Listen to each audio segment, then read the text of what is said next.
At ang ating topic ngayong umaga, Kuya Mark, ay may kaugnayan po sa araw-araw natin ng mga nababasa sa balita.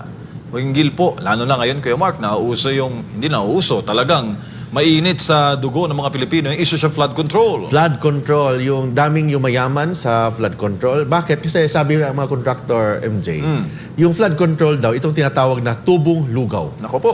Tubong lugaw kasi, I don't know kasi, yun ang pinaka-paboritong project ng mga contractor. Hindi ayon nila yung mga yung mga vertical, yung mga buildings kasi maliit lang kita doon sa mga buildings, but yung mga horizontal, mga daan, mga flood control, mga graveling, mga ganon, paborito nila yan kasi sabi nila tubong lugaw. Kasi tubong lugaw, mas malaki ang kita, and I don't know bakit baka pwedeng bawasan yata ang semento, hindi yata ma-check. I don't know kung ano yan. Basta, ang sabi nila, basta flood control, tubong lugaw. Hindi lang tubong lugaw. Walang lugaw kasi ghost project.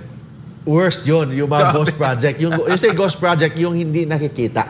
Hindi nakikita na may mga appropriation of funds, may nabayaran, but walang actual na project na nangyayari. Yes, Kuya Mark. Kaya ang ating paksa ngayong umaga ay Pandarambong. Pandarambong.